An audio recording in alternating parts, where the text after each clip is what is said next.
Work is overrated. It is so overrated, but you know what's not overrated? The Until Next Week podcast. On the Beat Drop, episode 159, we are back. Samuel once again. is a beat drop. What are you trying to do? Are you changing are you too loud already? No, I'm too soft. Too soft? Yes. Okay. Well, hopefully you get a little louder in the future, but we got a good episode in for you today. We have a lot of responses on what Dane should do in his future endeavors. And, Samuel brought me chicken minis. We get chicken minis as well, and we break down some NFL playoff action. So we got a good one in for you today, and thank you for listening. Samuel has chickens in his room now. Some people have activities and hobbies, and I like having chickens for fighting. You raise I don't fight chickens. chickens. I don't fight chickens. Samuel's fighting with the chickens. I fight with the chickens, yes. He gets in the cage with a wife beater on. Yeah, and they beat me each time. And I'm like, how many chickens can I beat at once? 0. And I only can get them if they're in the pressure cooker at Chick-fil-A. That's the only time I get a win. So that's why I was able to get 8 chicken minis and a chicken biscuit this morning. And I knocked them out. And a chicken biscuit. Yeah. Actually, I only knocked out the biscuit. You ate my mini. You ate my minis. Yeah, I did. Somebody gave me a Chick-fil-A gift card thingy where I could get a Chick-fil-A sandwich or a breakfast thingy. Yeah, one of their promotional cards. Yeah. And that's like gold nowadays. Yeah. So I used it to get a breakfast Sammy or whatever. Yeah. Because I was like, I always get the regular Sammys at the whatever days, the regular days. Yeah. But I never get their breakfast. So I went there and I was like, hello. You had like their sausage, or not sausage. No, they have chicken there. They also have sausage, which is weird. But that. That's also strange if you order a sausage biscuit at Chick-fil-A, but you got a chicken biscuit. I got a chicken biscuit because we went to the chicken of the fillets. Yes. And how was it? Very okay. I was honestly kind of disappointed this morning. Yeah? Like, You're boycotting Chick-fil-A? I'm not doing that yet. But at least today, the chicken it tasted off. It had like a weirder texture. I'm like, this is not the Chick-fil-A I know and love. You should have taken a bite and then spit it out on the ground in front of them. The issue was I was already in my car. Oh. So I would have spit it out. I would just been like spitting on me, and there would have been no one to see. Did you eat it in the car on the way back? I ate 75% of it, and you watched me eat the last. Nope. You did. You got here after I ate the last 25%. I never watch you do things, Samuel. You're looking at me right now. Hey, Samuel's growing a beard. I want the podcast to know that. I will shave it next week. Well, why? Because I mentioned before, the Cardinals caravan, yes, the St. Louis Cardinals, they are coming into Springfield with like 8 different players for the Tournament of Champions, which is a giant high school basketball tournament. Hosted in Springfield, Missouri. And they're going to be signing autographs. Yes. And I figured I have a better chance to get more autographs if I look younger and look less creepy. Yeah. So I will shave my beard next week before that, so that way the players won't think I'm a freak. They think you're a freak anyways. That is true. Give me your autograph. It is true either way, but in my mind, if I'm clean shaven, I look less sketchy. Samuel has threatened many people at phone point to give them his autograph or their autograph. I threaten people to give my own autograph. If you don't do this, I'm going to sign whatever. Samuel has Yelp pulled up and he goes, if you don't sign this, I will leave you a bad review. Yeah. That changed does it multiple all the times. I liked it. Anyways, I met up with some of my K-Life guys this past week, which is pretty cool because, with K-Life, neither of us are leading anymore. K-Life. Because Joe decided to run away to Florida. With his bride. He did. Yeah. And daughter. Yeah, I know. I'm Oakley. Like, why did you have to run away like that? But anyways, even though we stopped helping out with K-Life, like my group is still... For whatever reason, like they're still locked in. They are locked in. They went to all their different colleges because they all graduated high school. But we talked about at our last K-Life event, like in August, we're like, hey, what if we meet up again around Christmas? And Christmas passed, and we kept kind of like sending group me messages, and like a few guys would respond and like, are we going to do something or not? And I'm like, I'm in. Lock in. But it really depends if Jake can do anything because he wasn't responding. Judgmental Jake. Yes. Just remember that for later on in the episode. And at first, I put like a poll out there, like what days can people do? And like the majority was like, let's do Thursday. And then Judgmental Jake is like, I got a Stranger Things watch party on Thursday. And I'm like, Jake, Stranger Things, it's been done for like 8 days. Why are you going to watch party way after the fact? So I'm like, well, I guess maybe Tuesday, which was our original K-Life night, like maybe that's when we'll do it. Or K-Life, if you will. Yeah. And after some going like back and forth, like Jake just threw in the group me like, I can only do Tuesday or something along those lines. I'm like, why said that? He was like, yeah. He was like, Tuesday works for me. And I'm like, are you just busy every single night of the week? So we ended up doing it on Tuesday, which did work out well. One guy who originally would have shown up, unfortunately, I think had to work, so he couldn't show up on Tuesday. Boo, don't work, quit your job. But we did have like 11 guys show up, which is honestly kind of wild because I think 6 guys responded in the group me, but with group me and engaging with former high schoolers or college students or youth in general. You don't always know what you're going to get. That's true. So we were expecting maybe 6 or 7 or 8 people. That was unintentional, but it flowed so well. But yeah, they just kept showing up. We had like 11 guys, Jake and myself, so 13 people for this event, which was awesome. For your white elephant? We didn't do white elephant. Oh, boo. Because this was after New Year's at this point. For your bottle rockets? That would have been a good idea. Next year we can do that. For our 4th of July meetup, that's when we do bottle rockets. This is 250th anniversary. I know. Of freedom. And wow. Bottle rockets. There we go. Bottle rockets. Looking forward to it. This year I think I want to go big. But yeah, we went, had 13 people, and I'm like, well, what are we going to do? And I knew the other judgmental individual probably didn't have any ideas. So I'm like, I guess I'll grab some games because I have a lot of games like randomly in the back of my car for all situations. I'm ready to party whenever. Youth ministry. Yeah. I'm ready to party for whenever. So I had Exploding Kittens, which the normal pack, you only 6 out of 10. You only can go like 5 people. Yeah. But then I also had the party pack, which goes up to 10 people. And I'm That's like, a lot. What if we combine these? Can we make this 13 people? Oh, man. So I had to explain it to most of the guys. They seemed a little confused at first. I'm like, this might not go well. You just got to play it, and then you figure it out. I know. And I'm like, it is a lot of people, though, playing because if you get eliminated like first or second, that like, sucks. Then it's like you have to watch everybody else. And go figure, both games we played, I got eliminated like 3rd overall. Because you deserve it. They just want to knock me out. One of the times, I think Jake's like, one of us had to go. And I'm like, why did you get me out? We're the 2 leaders. You're gone. But anyways, like as we started going along and the guys started getting like a hold of it, like they were getting hype. Like when someone else had to like, they were like, here's attack twice. You got to draw 2 cards. And they're like, nope. And then they like attack again. Like, no, I got another nope card. And then the other guy gets eliminated. But the highlight of the night was it kept going back and forth. And there was 2 people left and they both had like no cards. There was 1 card to draw. And you knew at that point it was a bomb. Whoever draws this card, they lose. Oh, yeah. So the guy had like a skip turn. So then he thought he won. And the other guy's like, dang, this stinks. And he's kind of started getting up. And then he threw down a diffuse card. He's like, I'm good. You draw the card. And everybody just started going nuts, losing their minds, like screaming. I'm like, I've never been a part of such an electric game of Exploding Kittens with 13 people. And what's funny is the guy who won that second game and the first game, someone played a attack card, which you could choose whoever to attack. Yes. And he's like, so who wants to be attacked? And he's like, I guess me. I'm like, what are you doing? Why did you just fall? And then he got eliminated. It's like, I figured no one would say anything. I'm like, you didn't have to volunteer. Like he could have picked 11 other guys. But yeah, he was the sacrificial lamb, if you will, the first game, and then the second game he had one of the most epic comebacks ever, very electric, and overall just a very good time. Like it was solid. Exploding Kittens is a 6 out of 10 game. You have to be with the right group of people. 6 out of 10. I think it helps. It can go a little higher if you have the right group. No. Okay, what would be your go-to game in that scenario where you have 13 people? Secret Hitler. Is that like a Mafia? Kind of. Can you explain it? Because I think we might have done a similar game. Secret Hitler is where you have a president and a chancellor, and then at the very beginning, you assign roles. Yes. Sounds like Mafia. Kind of like Mafia, yes. And then somebody's Hitler, there's 2 fascists, the rest are liberals. Yeah. Like Jack. Yeah. And then, yeah.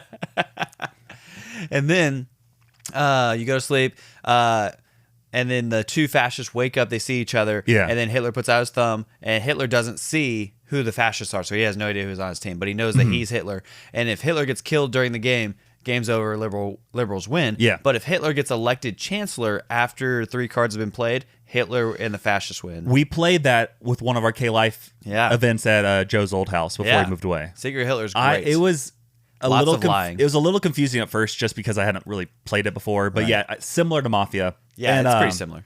We actually did that at the very end I think I have a note here. Gotta find it really quick. We played like an imposter game. I love imposters. Similar. Basically, you put on how many people are playing this game on your phone. You pass it around. Whenever you click on your name on this person's phone, yes, it will say whatever the category is. Everybody knows the category. Yes. And then it'll tell you what word you're working off of. But if you're one of the 2 or 3 imposters, yes, then it'll say you're imposter, and then it'll give you a hint of what you're trying to kind of guess towards. And try and fake yourself to be. Yeah. So then at that point, then everybody goes around. They give like a 1 or 2 word clue that's like vague, that points to this main topic, but maybe not like blue. Yeah, it has to be relevant still. So then the other people who are imposters are like, trying to guess it. Well, now I gotta say something where they don't think I'm crazy. Right. Yellow. Yeah, so like the examples were, the first one was like jigsaw puzzles. And I was an imposter, and I'm like, crap, I've never played this for sure. And regular puzzles. and my clue was like logic.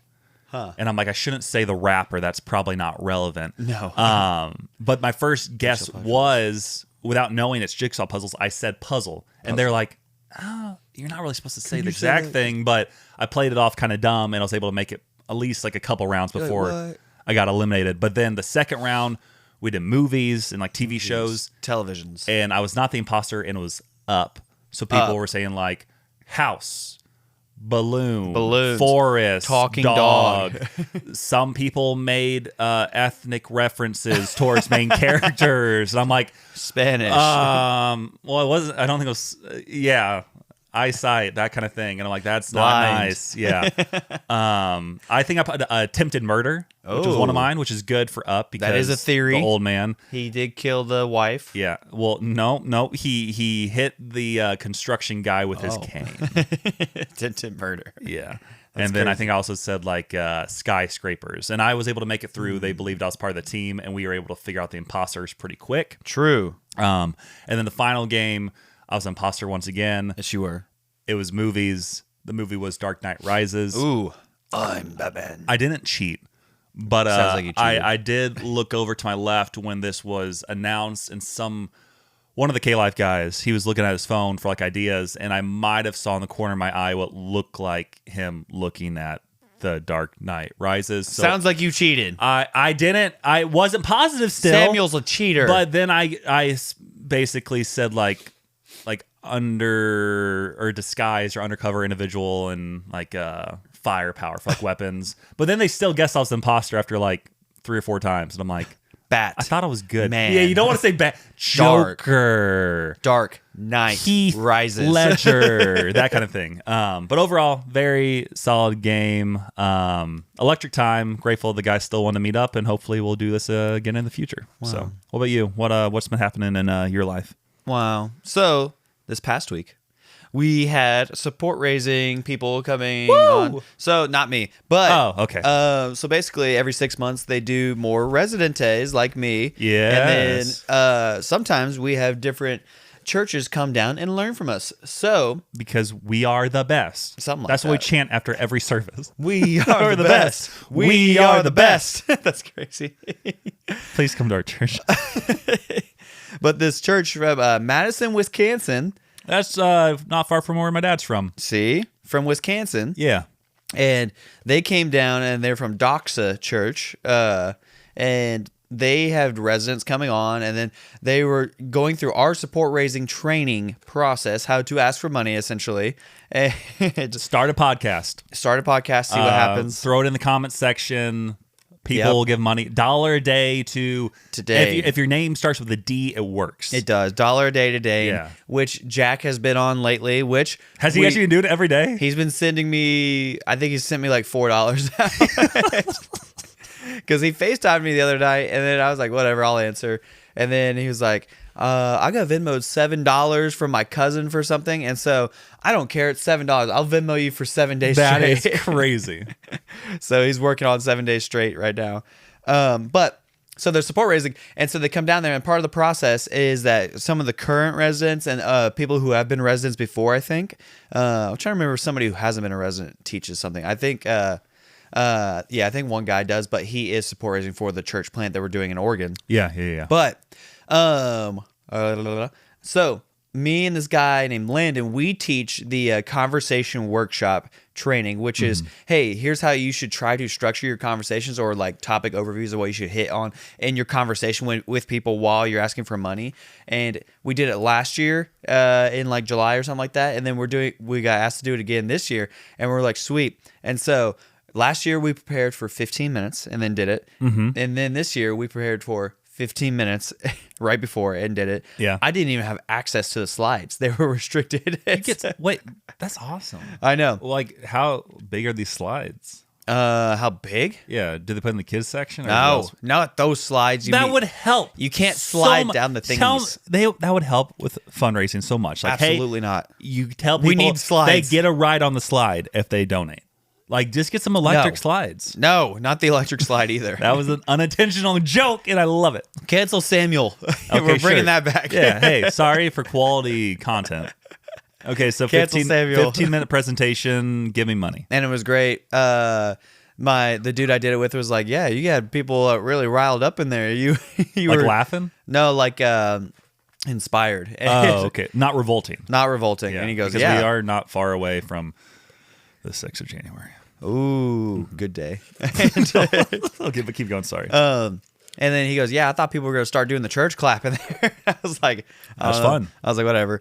And then what we do is we call conversation trainings after this. And so basically, me and another person who is a resident or has been a resident or something like that will go off with 2 people who are trading in this, and they practice their conversations with us. Yeah. And so one person will go first. We pretend to be somebody who is on their list of asking people, and I love it. I love this part. And so I get to role playing. You like role playing? Basically, yeah. I get to be somebody who I'm not. And for one of them, I got to be a gym bro who what's up, man? Who just got into real estate. That most gym bros. Yeah. And so I was like, oh, this is the role I was born to play. And I was like, yeah. I was like, what's up, man? Yeah, dude. I haven't seen you in so long. Yeah, crazy. Since you jumped off the roof into the pool, man. That was sick. And then you're like, well, that's actually when I got baptized. Like, whoa, man, baptized? What do you mean, dog? It was so funny because he kept being like, yeah, so now I follow Jesus and I go to this thing called Salt Company. I was like, salt? I like salt. What's salt? Electrolytes, man. You got to get those when you're in the gym. You do when you're in the gym, man. And then he's like, no, Salt Company's like a college ministry. I was like, I like a church. And he's like, yeah, like a church. And he's like, and so part of my job is going to be putting like events for these college students. I was like, wait, so you're telling me you're throwing Jesus parties with college kids, kids? Awesome. And then I was like, dude, tell you what, I mess with Jesus. I'll come to one of these Jesus parties. he's like, dude, I'd love for you to come to a Jesus party. I was like, man. We could pregame the Jesus party. Yeah. Let's pregame the Jesus party. Let's get that holy water in here. Let's go. No, I didn't say that at all because I'm not a believer in this scenario. And I was like, dude, let's pregame and go to the Jesus party. And he goes, no, actually, we do these events with like no alcohol. And I was like, wait. Well, what do you got then? I was like, no alcohol. That's not even a party then. But he's like, hey, we got P-Whip.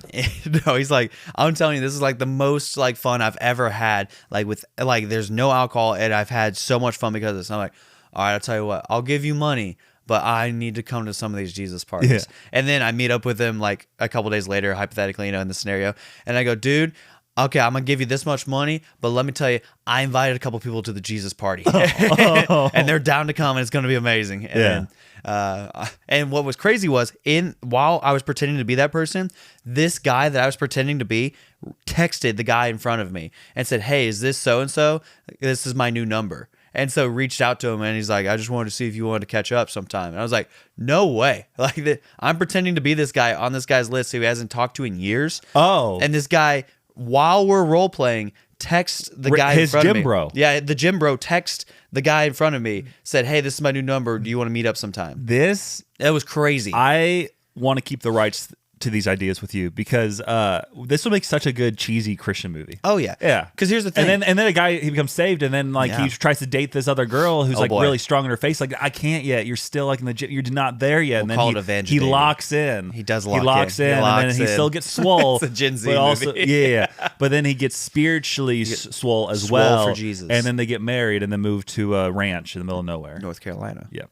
But yeah, so it was like. Oh wait, what was I gonna say? You said Money and Jim Bros? Yeah, so he texted him that. But part of their like pre-work that they're supposed to do pre-workout? Basically, part of their pre-work that they're supposed to do is write down 100 names of people they think about asking. And he was like one of 100. And this 1 out of 100 guy texts him randomly, is like, hey, blah, blah, blah, blah, who I happen to choose, or he chose for me to pretend to be in this conversation. Yeah. And he texts him at this moment, at this time. So obviously Jesus is doing things. And so we did that. And one of the things that they learned how to do, like the whole group, is how to call somebody and ask to set up like a meeting with them. And so they come around, they ask us like, hey, do you have this person's number? And if you say no, then that person is going to call you, because you're in the room like training, and they flip the whiteboard down and your name and a number you don't have in your phone is on the board. And they say, you're going to call this number right now and ask to set up a meeting. And you don't know who it is. You have no idea who it is, because they purposely go around to the staff and ask, hey, do you have this person's number? If you do, okay, this person, this person, this person, until you get to somebody who you don't have their number, and they have to call you. That's nerve-wracking. And you can be anybody you want. So that's so nerve-wracking. I was Dr. Julio Ricardo de la Rosa Montoya Ramirez the 7th. And they called me, and it's this girl. And I go, hola, ¿cómo estás? And she goes, hi, is this Dr. Julio Ricardo de la Rosa Montoya Ramirez the 7th? And I go, let me transfer you to the doctor. And then I wait for a second. And then I go, hello, hola. I go, hand me the phone. Who is this? Who is calling me right now? And then she goes, hi, this is Katie. And I go, Catherine, yes, darling. I just got done separating conjoined twins. Oh, this was amazing. I haven't seen you since your double bypass eye surgery that I performed on you. How's your twin sister doing? Wait, what? Oh, I forgot you were separated at birth. Wrong Catherine. Sorry. And then I just kept being ridiculous. And I go, oh my goodness, honey, yes, you can meet me at the squash tournament this weekend. And actually, you know what? I was thinking about going to the gun range after that. Would you like to do our support raising meeting at the gun range? And she was like, yes, I love the gun range. And I was like, perfect, darling, perfect. And now you become Edna mode from Incredibles. Perfect. That's what I was kind of going for. But I wanted to sound really Spanish and then not be Spanish at all. Yeah, I was like, you completely changed midway through. No, I wanted the receptionist to be very Spanish and answer Spanish. Yeah. So the receptionist was like, hola, ¿cómo estás? Let me transfer you to the doctor. And then I was this like rich, like Hamptons person. Essentially. Yeah. And so that was great. And next time, this one girl called a different girl, and she was like, hello, this is your grandmother.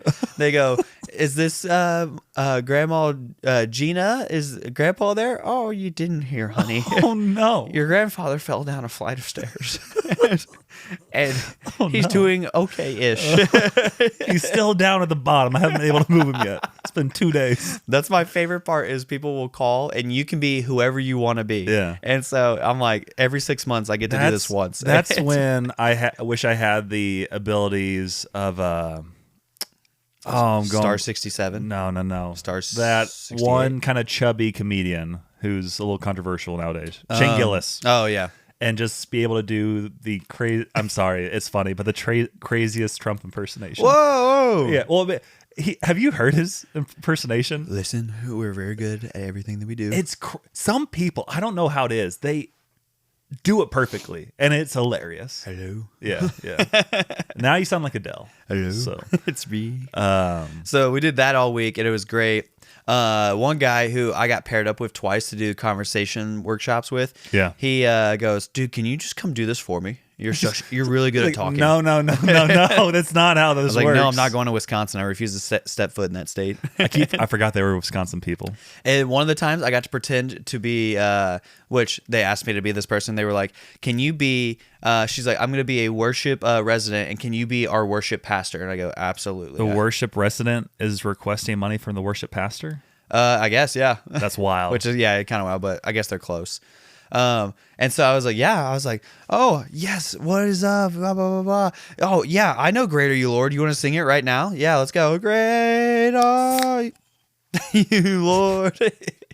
So that was great. Did that all week. And right after that, I got to help move all the rest of the things into our new offices. And by dilly. All the things, I mean 30 filing cabinets up 2 flights of stairs. That was fun. You probably got pretty swole, though, with your swole gym bros. I have 2 giant bruises on my arm from it. Yeah, they're called biceps. Exactly. And so that was ridiculous. And then also, I played poker the other night. I hardly know her. Exactly. Yeah. I made $25. It was great. That's nice. How much did you lose?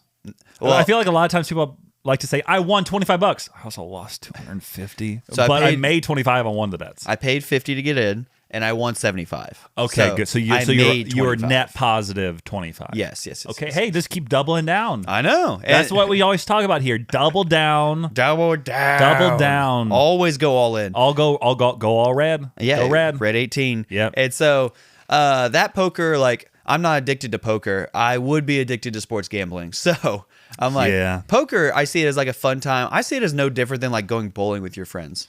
Like if you're having fun with your friends and you're being responsible, you're like, hey, I plan on spending this much, and you only spend that much. Great. Spending that much also, and ideally it's not like a crazy amount. Yeah. Like if you're this guy who's moving away, he said before he moves away, he wanted to play one, quote, high-dollar poker game, to which we said, yeah, $50 buy-in. Yeah. So usually we do like a $20 to $25 buy-in. Even 50, I'm like, oh, that kind of hurts. I know. I'm like, I don't want, if I lose this, I'm be so disappointed.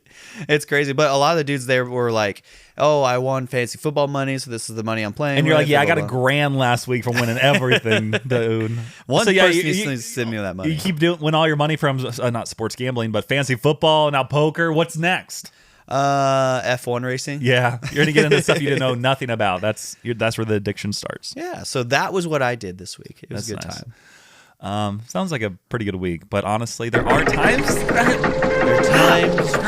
you gotta get yourself out of the gears of grindingness. And one thing that's been grinding my gears lately is canker sores. Ew. And I don't know why I get them. I don't really understand what canker sore is. No one knows. No one knows. Are they like the bumps in your mouth? Yeah, it's like the random bumps that just become painful. They like tear open. They just make no sense. A lot of times you get them like on your tongue or like your inner lips. And then what's horrible is I get those from sugar consumption. Yeah, I mean, it can be like random dietary stuff. It can be stress stuff, a million other things. And honestly, I probably hit all those boxes, which is why I get them.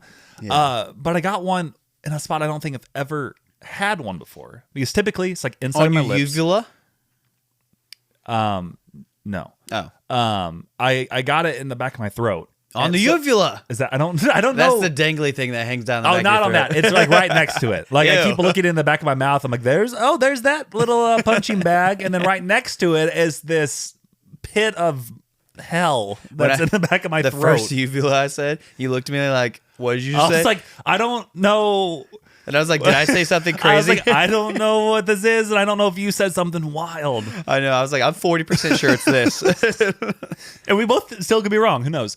But yeah, it's just back there. Like I can't do anything. So it just feels like I have this scratch aggressively in the back of my throat. Yeah. And I'm like, I just have to wait. Yep. I keep like gargling like salt water. I use alum, which is similar to salt. They recommend is like ALUM. I think it's like a cooking ingredient, but also like aluminum. Yeah, maybe that's what it is. But a lot of times, if it's like on my inner lip or on my tongue, I can just put it directly on there, and it stings. Ouch. So bad, but it like kind of numbs it up or dries it out or whatever. But in the back of your throat, you can't. I don't want to stick my finger in the back of my throat trying to stick like that alum on there. Yeah. Throw up. So for the most part, I've been trying to like gargle, and like it kind of works, but at the same time, I'm like, this stinks. This grinds my gears. I hate it. Don't. In 2026, let's get rid of canker sores. Let's leave those in the past, and let's just be better in the future. Lately are talking about the great quote meme reset of 26. They want to leave everything. First time I've heard that. Yeah, I heard it this week or whatever. Yeah, because you hang out with little kids. Well, yeah, I got many stories about that later. Yeah. Speaking. This reminds me of other things that grinds my gears. Okay. Well, I am done with my grinds my gears. So.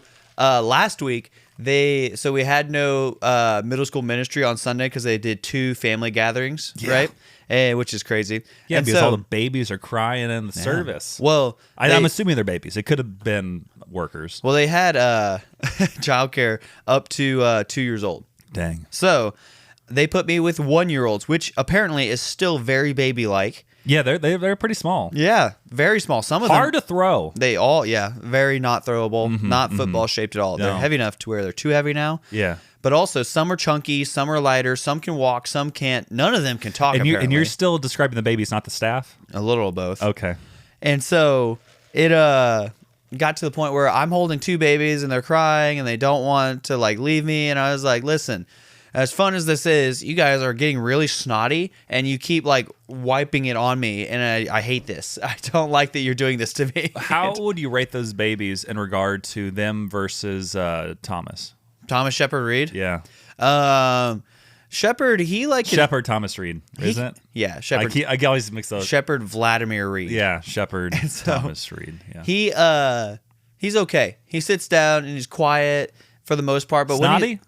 He's not very snotty, I don't think. Not a bad baby, though. But Lindsay, I can understand why Lindsay wanted one. Lindsay did sit next to me and had a bunch of his food on her shirt, and I was like, "How did that happen, Lindsay?" Oh yeah, he did. He has avocado all over his face all the time. And I'm like, Shepard, get it together. You're representing the family. That's expensive stuff. It is. Okay. Avocados are expensive. Yeah, they are. And so all the babies were sitting there, and we had these like high chair situations, like 8 of them. And so we put them all in these high chairs.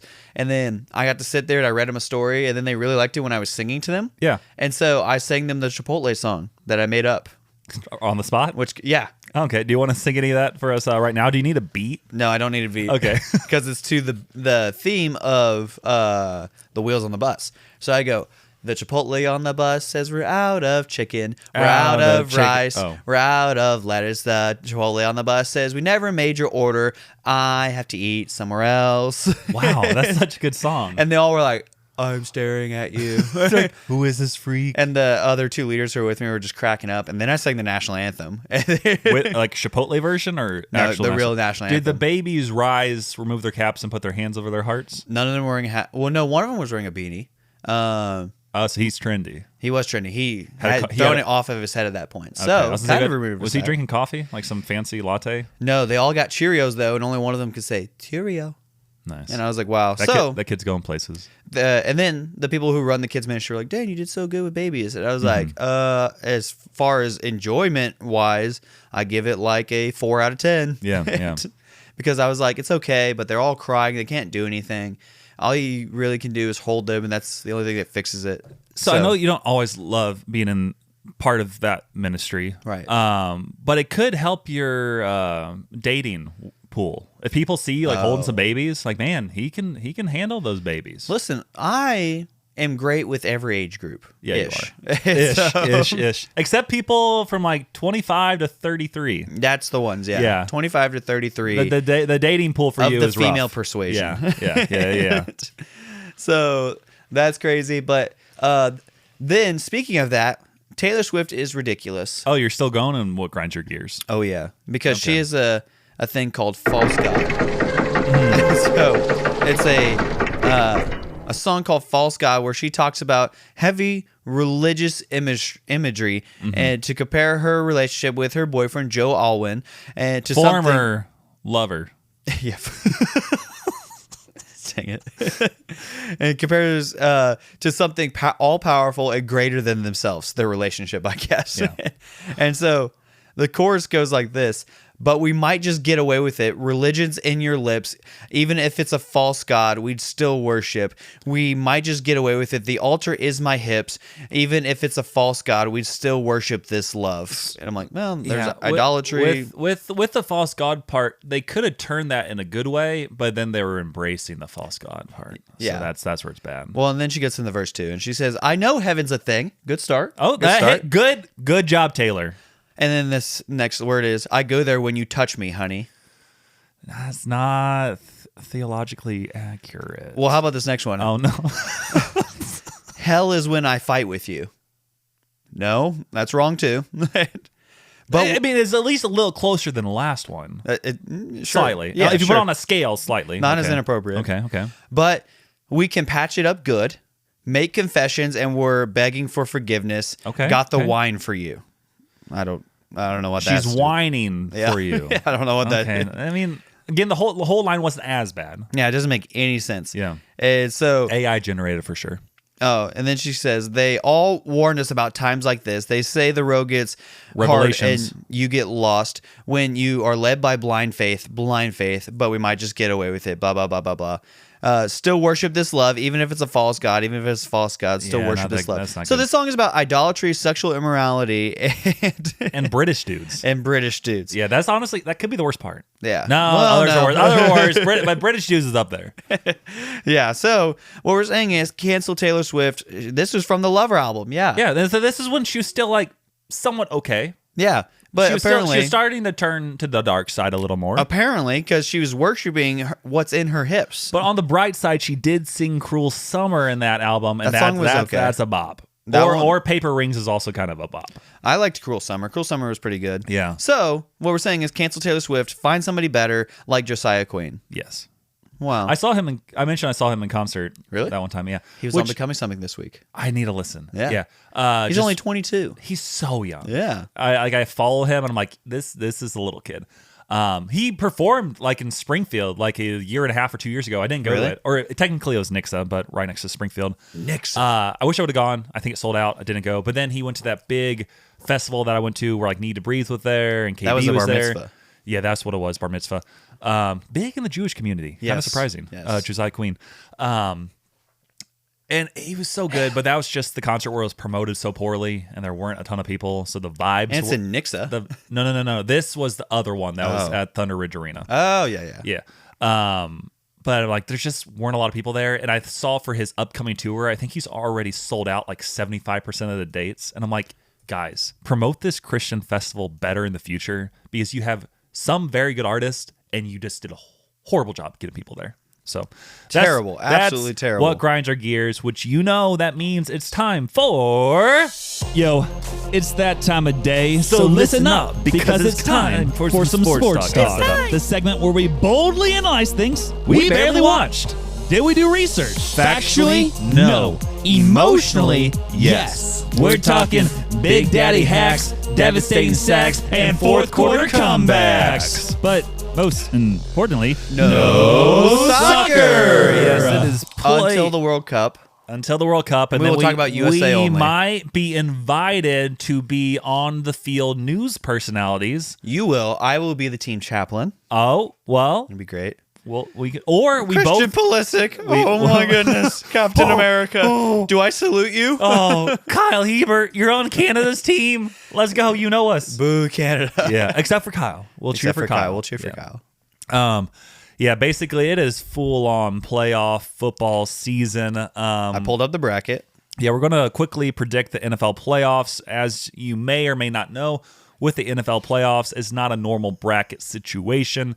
Each time you play a round, the teams are reseeded based on whatever. Lower seeds always play the higher seeds. Right. So it gets a little crazy.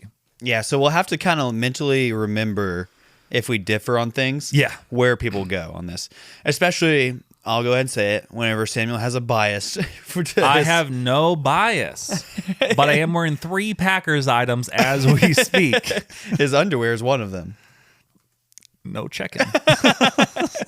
Okay, you want to go first or me if we go first? Or are you going to do NFC, AFC? We can kind of both go. We'll both go AFC first. I pulled up my bracket that I made the other day, AFC so I had first. a reference. So first game, we have Chargers versus Patriots. Chargers are the 7 seed. Patriots are the 2 seed. Chargers are the 6 seed. I have them down as the 7 seed. Maybe this is wrong. I have I think I have the updated one. Well, I do have the updated one, so I can read it to you. No, I need to be able to see it. Okay. Well, the first game that is on this bracket that I'm looking at is Chargers, Patriots, 7 seed versus 2 seed. I have the Patriots winning. I know a lot of people have thoughts about Drake May, who could potentially win the MVP, but I don't think there's a way that Justin Herbert beats them. So Patriots, I have winning that game. Patriots or Chargers? Yeah, definitely Patriots. Yeah. Chargers are banged up. Patriots are at home. Drake May's been playing very well as of late. Drake May's the MVP candidate. He'll either win it or finish second. Yeah. So I have them winning that one. Next game I have on here is the Bills-Jaguars. Bills are the 6 team. Jaguars are the 3 team. Jaguars have been playing very good as of late, but honestly, I think Josh Allen comes out with a win here. Yeah, this game is very interesting. Yeah. Because the Jags, I don't want them to be good, and I think they are very good. And well, they also have the power of Christ on their side. With Trevor Lawrence. Jaguars? Yeah. Jaguars. Plus, he has a grill now. Dang it. Sorry, but yeah, focus. I think I'm going to go the same way as you, though. I think Josh Allen can just put the Superman cape on and go to work. And so I'll give it to Buffalo Bills to win this game and move on to the next round. Yep, which means so far we have one higher seed winning, one lower seed. And then the final game in the AFC's first round is the Texans and the Steelers. We might differ here, but I think with Aaron Rodgers being back in the playoffs once again, he's been playing very well as of late. They're getting DK Metcalf back. I have the Steelers beating the Texans. You're crazy. Houston is going to wipe the floor with Pittsburgh. No. It's going to be like 22-10. I don't think so. I mean, it'll be close. I mean, it could go either way. Houston. But I think with Rodgers being back in the playoffs, this potentially could be his last season. I don't think it will be. I think he'll at least get that first win. I think he'll get blown out. Okay, whatever. Okay, let's finish off the AFC side, and then we'll go to the NFC because I think it'll be a little easier. Perfect. Trying to think. So we have the Broncos would play the lowest seed out of any of those teams, which for both of us, it'll be Broncos-Bills. Right. So I have the Bills winning that. I don't really trust Bo Nix. I think the lower seed with Josh Allen still makes it to the AFC Championship. I agree. I think Buffalo is going to go into Denver and defeat Denver. Sorry, Elizabeth Virgil. Sorry. Because Denver is good, but they won a lot of one-score games. Their defense is pretty good. Offense is very shaky. Yeah. And so Buffalo, I think, is just well-rounded overall, has the best player in the matchup, better quarterback by far. And so I think Buffalo is going to advance to the AFC Championship game. Nice. And then we have Patriots versus either the Texans or Steelers, depending on if it's you or me. Right. Personally, there could be some bias here. I don't completely trust the Patriots. Unreal. I think if Aaron Rodgers gets that first win, he'll have the motivation at least to get one more win. I think it could be a close game, but I think, again, with DK Metcalf and the coaching and everything else, Rodgers will somehow pull out a win over the Patriots. This is massive bias by Samuel. I don't think it's super irrelevant. I think Houston blows out Pittsburgh. He's been playing very well. I think New England also. I think everybody in the AFC bracket except for Denver blows out Pittsburgh if they play them. Okay. Whatever you say. And I think the Steelers would beat the Chargers. I don't think the Steelers would beat the Chargers. Okay, well, I guess we'll see. This is why it's predictions. Because who did they play when they played the Browns and lost to the Browns because of Myles Garrett? Steelers? The Steelers, yeah. How many weeks ago was that? 2 weeks ago. I don't think they had DK. I think he was suspended. He was suspended. And yes. when you have your number one wide receiver down, it doesn't really help you much. Doesn't help. But he doesn't help your O-line at all. Still, I think having him back is an interesting factor. And Darnell Washington tore his ACL. Yeah. Or something like that. Either way, I have New England versus Houston. And who I think is going to win that one? That one's a really tough matchup. I don't know. I don't think Houston's offense gets it done in New England. I'm honestly still surprised the Texans made the playoffs. Like, with how bad they started with CJ Stroud, I'm like, man, they're a horrible team. And then I look, I'm like, oh, they're a 5 seed. They were like 1-5 or something like that, 1-4. And then they just started winning. It's crazy. Well, they went like 11-1 to close out the season. Yeah, they did the opposite of what the Colts did. Exactly. Yeah. So I don't think Houston's offense gets it done in New England. I think New England at home will advance to the AFC Championship game, and it'll be Buffalo versus New England for my AFC Championship. Okay. Well, then, just to finish it off to who goes to Super Bowl, I do not have the Steelers going any farther. Josh Allen as the 6th seed, I have them going all the way to the Super Bowl. He hasn't made a Super Bowl yet, has he? Josh Allen, no. Yeah, so this is the time where he doesn't have to. He doesn't have to face Mahomes, doesn't have to face Burrow, doesn't have to face Lamar. I think he gets it done and makes it to the Super Bowl to face the NFC champion. This is what we have been talking about for weeks now. If Josh Allen doesn't get it done now, when is he ever going to get it done? Well, I mean, if he gets more of a competent team around him, that could help. But he has to carry the weight aggressively this time around. Yeah, look around, Josh. Like, Jacksonville is going to be better. Denver's better. Like, the Chargers are better now. Mm-hmm. And so New England is better now. So it's like, if you don't get it done this year, when are you ever going to get it done? Yeah. And I have Buffalo and New England here in the AFC Championship game. And they play each other twice this year. They split. And it's like, dude, I really don't know. I will say I like the coaching staff of New England better. Yeah, understandable. And I like New England's. I like New England's O-line. Their running backs better. Well, I don't like their running backs better. I like they're really built a lot of the same. Like no great receivers. Yeah, the Bills have arguably the top 3 running back in all football with James Cook. Yeah, and I like Travion Henderson. Ramondre sucks, but I don't know. It's tough because now that I think about you have to choose the answer here in 5 seconds. I know. I'm gonna pick. 2. I'm gonna go 1. I'll go Josh Allen on the Bills. There we go. I thought you would get there eventually, which is why I just need to start a countdown. I know what you'll end up at. Well, I was trying to sell myself on New England, and I was like, it's in New England. That's about it. I like the coaching better, but I like Josh Allen better. Well, they don't talk about the curse of Tom Brady. Like, it's a similar situation, not completely to the curse of the Bambino, because they didn't trade away Brady. He left. He left. He walked in free agency. So, yeah, I mean, Drake May's a great quarterback. They have a solid team. They'll likely make the Super Bowl sometime in the future, but I think the Bills will, again, go to the AFC. Unless they don't. At least we have the correct AFC, or not the correct, we have the same AFC champion in. So now the NFC, where we might begin to differ. Really? Yeah. We'll see. First one we have Packers-Bears. They at the time of recording, they play tonight. I honestly don't see a world where the Bears beat the Packers. Dang it. And I think most analysts tend to agree, and most Bears fans are very scared of this game. The Packers should have won both games. Only reason they didn't win the second game with their backup quarterback was because of just a what's it called? The onside kick. They didn't recover it. Only reason. Yeah, I was watching Packers that game. had a 99.5% chance of winning, and then the guy's just like, I'm going to try to catch this with my head and not my hands. I saw that, and I was like, wow, what a dummy. And again, with their backup quarterback. Malik? Yeah. Who is going to be a starter in the league next year. He's going to start for somebody. It's going to be awesome. Which is ridiculous. But also the Packers have been resting their starters at this point for basically 2 weeks, so all of them should be healthy, obviously, besides Micah Parsons, who's out, and then also their tight end, Tucker Kraft, who's been out since the beginning of the season. Also rip. Needed the Packers are a better overall team. I don't see a world really where the Bears win. If you just look at this on the surface, it's a 2 seed versus a 7 seed, but I don't, like you're kind of saying here, I don't see that as the case necessarily. Well, because just really quick, I think it was the last 4 games of the season is that what they lost. The first of those losses was where they played the Bears. And Jordan Love threw that deep pass to Christian Watson, who got injured on the play shortly after, when Parsons tore his ACL. You kind of got to throw that game out a little bit after those injuries. And then the game after that was when I don't actually remember what the game was after that. I don't know. But I think one of the guys was still injured. And then, that's when Jordan Love got a concussion. Oh. So then Malik Willis had to come in, and he almost led him to a victory. He didn't. Concussion game Jordan. After that was against the Bears, where Malik Willis, again, led them to what should have been a win. They messed up the onside kick, and then the final game of the year, they played their 3rd string quarterback, and then basically all practice players. Goat. So, I don't know. Because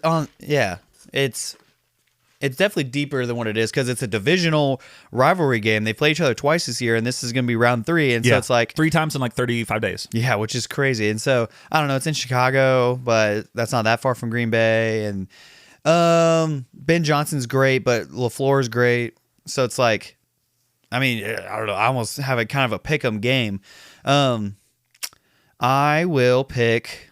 I'll pick the Packers. Yeah, I hate the Packers. I know you don't want to, but I figured that's where you'll end up. I pick the Packers to win this game and move on.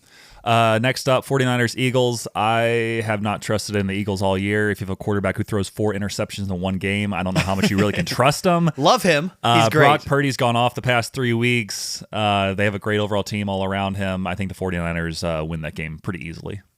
Best part about this game is one of them has to lose. Yeah. Because I hate both of these teams with a maddening desire.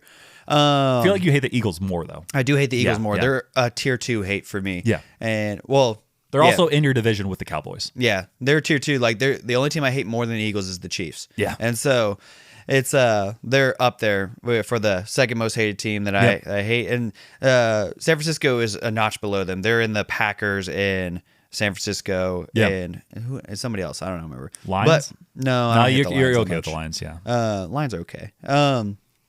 But yeah, so I don't know. I like Shanahan better here. They're playing in Philadelphia, so it's really a road game for the Eagles because their fans hate them. Yeah, I do think they're going to sell here, and San Francisco moves on. Yeah, and then we have the Rams and Panthers. Panthers had a losing record. Only team in the playoffs this year with a losing record.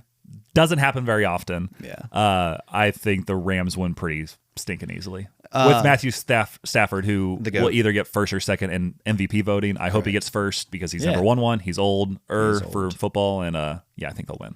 Yeah, I mean, there's not a lot to say here other than the Rams are 10-point favorites on the road. Yeah. And if they were at home, I think they would be 2 touchdown favorites, which is a massive spread. Yeah. So Rams by close to 20. Yeah. Okay. We have, again, same matchups for the second round, which is nice. Packers, Seahawks. I honestly have not trusted the Seahawks all year. Their offense is bad. Their defense is very good. Their offense is bad.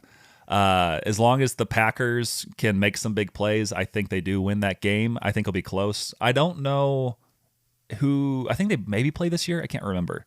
No, I don't know. If they did, it was a close game because all the Packers' losses were like 3-point games, except for like the last 4 of the year, which we already talked about. I have the Packers beating the Seahawks. Unreal.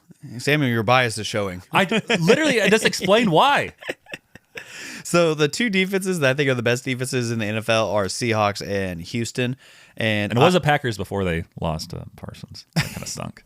No, Packers suck. Okay, keep going. So I think the Seahawks win by 10 points here at home. JSN's amazing. I don't think the Packers are going to be able to guard him. Sam Darnold's good enough to win. Is he good enough to win a Super Bowl? We shall see in our predictions. But I take the Seahawks here. I also just looked. The last regular season meeting between the teams was December 2024, where the Packers won. Obviously, that was a different season. True. And then they played in the preseason, which doesn't really matter, but the Packers did win that 22-7. But again, preseason, anything can happen. I have the Seahawks in the NFC Championship game. There you go. The Packers in the NFC Championship game. Which means we need to decide between the 49ers and Rams. Here, honestly, with what I said earlier with the 49ers, with how well they've been going off, I have them winning that game. Also, it'll be interesting because 49ers and Rams play in the same stadium. Do they? No. They play in SoFi, the Rams do.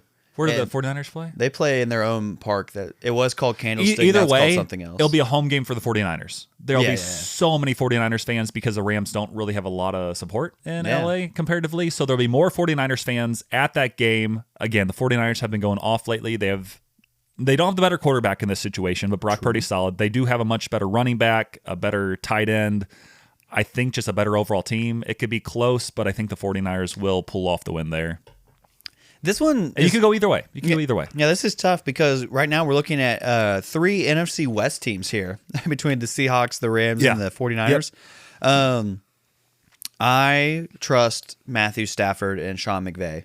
And I like Kyle Shanahan. I don't necessarily trust Brock Purdy. I think Puka and Devontae's going to be back. So I think the Rams get it done and go to the NFC Championship game. Yeah. And they did last play November 9th, which is when the 49ers are still kind of beat up and they weren't playing super well. The Rams did win that game 42-26, but again, they've got players back since then, so I think it'll make it a little more interesting. The 49ers did beat the Rams in October 26-23.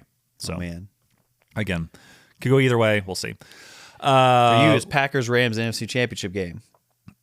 I have Packers 49ers. Oh, you have Packers 49ers. And you have Rams Seahawks? Yes. Okay, so I'll do mine first. Packers 49ers in the playoffs, going against each other, just like peanut butter and jelly. Unfortunately, the 49ers have gone out on top most of these meetings. But last one that it was with Rodgers, and they should have won, and his defense completely failed him. Hoping that's not the case here. If the Packers and 49ers do, in fact, make the NFC Championship, I do have the Packers beating the 49ers. Unreal. Jordan Love finally gets his revenge over I guess the Packers finally get some revenge over the 49ers, do something that Rodgers was not able to do for a long time in the playoffs. And they make the Super Bowl. So you got Rams Seahawks. So the Packers win 3 straight road games, to then stay in California and play another road game. Just want to point out, when they won the Super Bowl, I think in 2011, they were also the 7 seed, the wild card seed. They had lots of injuries. They had to go on the road all the way to the Super Bowl, and they did win it. I agree with Hall of Fame prime quarterback Aaron Rodgers, age 27, who also won a Super Bowl at 27, Brett Favre, and now Hall of Fame quarterback. And now Brett we have Favre. Jordan Love, future Hall of Fame quarterback, 27. He's going to do it. He's a bum. Okay, but I'm not going to say who's going to win the Super Bowl yet, so we have to get there. But you have to say Rams Seahawks. Rams Seahawks. This is really hard. This is like the other end where I had to pick between New England and Buffalo. I see this in the same way. Man, I don't know that I trust Sam Darnold enough to get it done. I keep forgetting that's their quarterback also. Sam Darnold's better than Geno was. Yeah. I mean, I like him better. I forgot though that he was the quarterback because Geno went to the Raiders. Yeah. And I think, man, I don't know. I don't want to say this with any feelings, but I just want to see Matthew Stafford move on. And I do think they have 2 great receivers, a B+ running back, pretty good offensive line. D-line gets after it. And so I think it's going to be a Jared versus Sack that ends the game to send the Rams to the Super Bowl. And then you have the 5 and the 6 seed, the Rams and the Bills. Yep. Rams versus Bills in the Super Bowl. Okay, who do you think's going to win there? I'll let you go straight into it. This is actually my dream matchup. If I had to pick it out between who do I want to go to the Super Bowl and play each other, it's this. Yeah. Well, I mean, I feel like the Cowboys would be in that mix, but it's yes. in this scenario, in this playoffs right here, Bills, Rams. They're both 12-5, and also both lower seeds. Yeah, both lower seeds. I don't trust the high seed like at all, really, in this. Well, yeah, you have a 7 seed in the Super Bowl. Yeah. Well, you have a 5, 7, 6. I have a 5 and 6. So, yeah.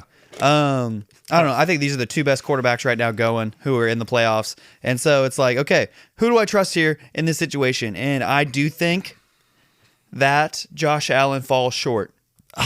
I think he doesn't have enough weapons. I like Sean McVay better. I like the Rams defense better. I think. I also just want to point out one more thing, which is kind of going against the Bills. This Super Bowl is in Santa Clara, California. Yeah. Which, again, better for the Rams. Well, I keep forgetting those. Yeah. 49ers would be perfect because it would be a home game for 49ers, but it's similar. It will be a home game for the. Wait, no. No, it's at the 49ers stadium. Right. Yeah. But the Rams are close enough. The Rams will travel well. Yeah. Yeah. The only way I see the Bills winning this Super Bowl is if Josh Allen absolutely goes like Thanos mode. Yeah. And just like controls the whole game, which he might. He might. That's the best part about Josh Allen is he's that guy where it's like they always have a puncher's chance because he's Superman. And so if he can be Superman all the way to the Super Bowl, they could win the Super Bowl. But will he do that? They don't have any weapons other than James Cook, really. They have 2 decent tight ends. But the Rams have great 2 wide receivers, a B+ running back, good offensive line, good defensive line, better coach in this scenario, I think. And so I think the Rams are your 2025 Super Bowl champions. Nice. I'm trying to check, confirming. Okay, 49ers, yeah, they play in Santa Clara. I was trying to check that out. Then, I have the only seeding that makes sense for this time of year. I have the 6 Bills versus the 7 Packers. 6-7, everybody. I'm sorry. I'm going to keep using that until it dies, which is already dead. But it's already dead. Still relevant. Similar to you, Josh Allen, he finally made a Super Bowl. He did what he's been trying to do for so long. But if I have the Packers going this far, I have them going all the way. It's part of the prophecy we discussed at the beginning of the year. Every year you do this. But this time, though, we talked about it. Even though you said next year, I thought, was when you thought they would win. But this is the prophetic year, the year where he's 27. But next year, they're playing on Valentine's Day, and Jordan Love has to win on Love's Day. Yeah. So, I mean, that means they will get back-to-back Super Bowl championships, so that's really cool, too. But this is going to be the first of the 2. Packers come out on top. I have them winning 27-24. I think they'll probably score like 3 touchdowns, 2 field goals.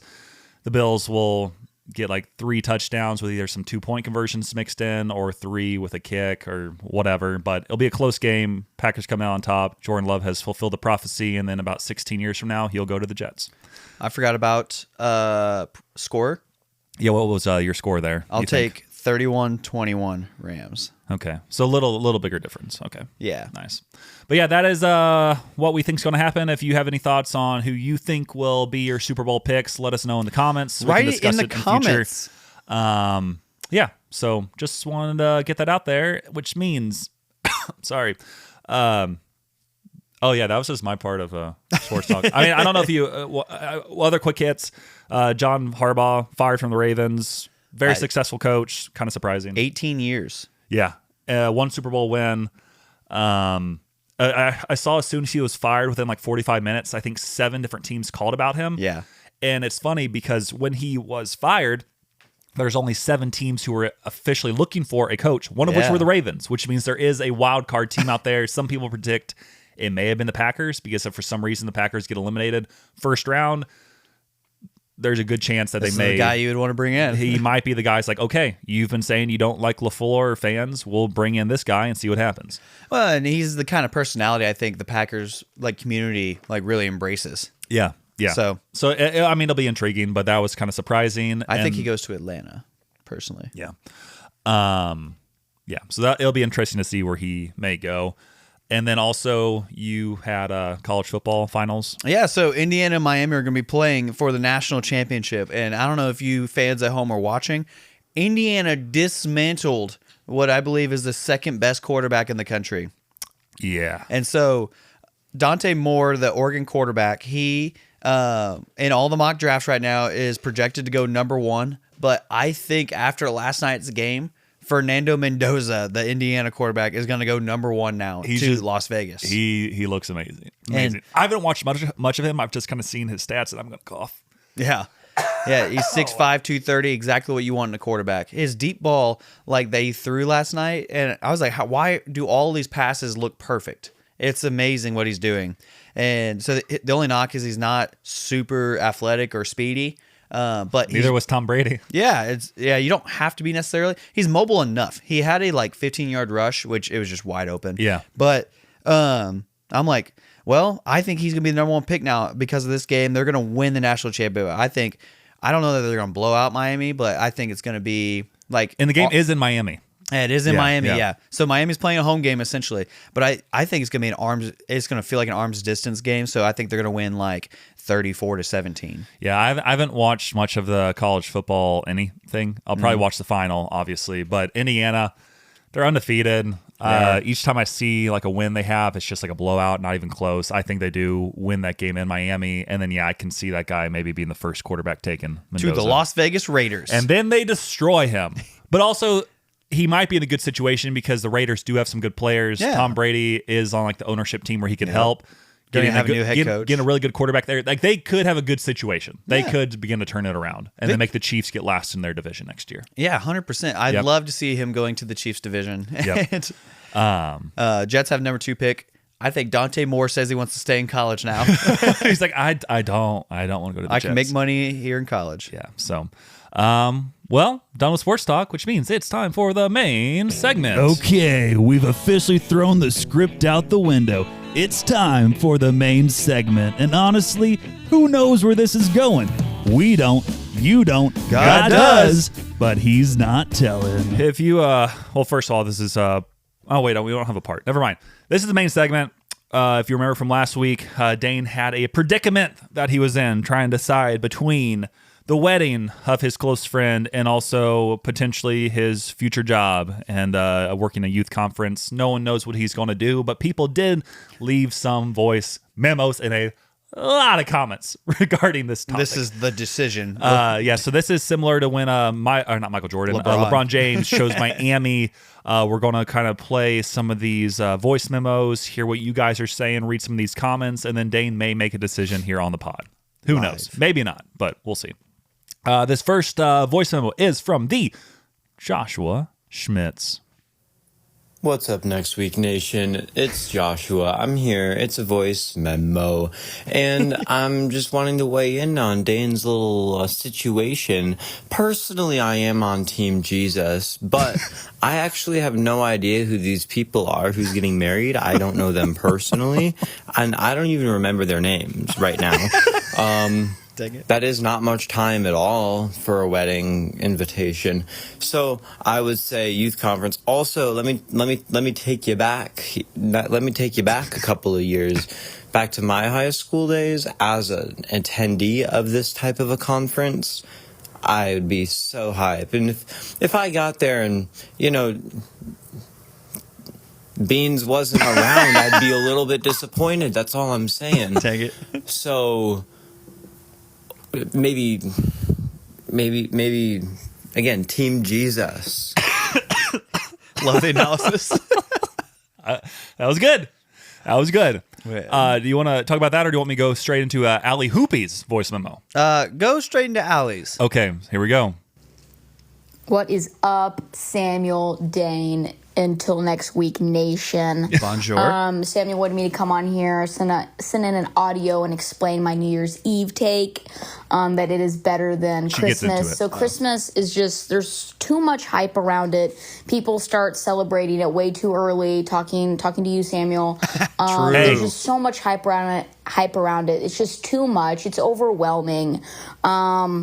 Not that I'm saying that I don't like to celebrate the birth of our Lord and Savior, but it's just a lot. Also, if you work in a church, it's just one of the Super Bowls. I would say Easter is the Super Bowl, and Christmas is the NFC or AFC championship game. And it's just a lot. It's stressful. But like New Year's Eve, it's just like one day of celebration, really. You get to like look back on the past year. You get to make goals for the new year. It's just a fresh start. I love making goals. It's just, it's so exciting, so fun. Anyways, that is my take. Also, Dane, you were talking about your cultural backgrounds. Ooh. Oh. Bible. Yeah. I ordered one, went on Amazon, $25. Are you kidding me? Yeah, add to cart. Anyways, peace out. Yeah, I thought she talked about it on there. Well, she didn't, Samuel. I think I jumped through really quick and I heard church like once or twice. I'm like, she has to be talking about this. So I think between Joshua and Allie, I think you should have the analysis you need. Well, sorry for preemptively playing that, Allie. But also, I thank you for giving your explanations on why you think New Year's is better than Christmas. I mean, it's okay. Everybody has wrong takes. That just happens. yeah, Samuel has the Packers winning the Super Bowl. Yeah, I mean, everybody has wrong takes, but most takes by myself are right. And I can't understand how it could be a little more stressful. Also, like working in the church sphere with having like to plan a lot of events around that time as well. So, thank you for giving that take. I'm sorry that I thought you were talking about the youth conference there, but yeah. Thanks for sending the voice memo. Nice. Those are great analysis. Yeah, the Bible thing was cool though. It came in this week and I kind of flipped through it. I haven't really like dug into it yet. I'm waiting to move to my new desk on Tuesday next week to then add it to the desk. That way I can be like, oh, bonjour. Hello, everybody in the Middle East. And see what it's all about. And so I was looking through some of the editors to see if I recognize any of the editors. So far, I've not. And so I was going to kind of research them and see their credibility status. Yeah. And see what we can see with that. So back to the main topic. There were a lot of Spotify comments. I'll read some of those that are relevant. Yes. Unfortunately, I thought Allie's voice memo was relevant to our situation, but it was relevant to what I asked for. And I, again, apologize for playing that early.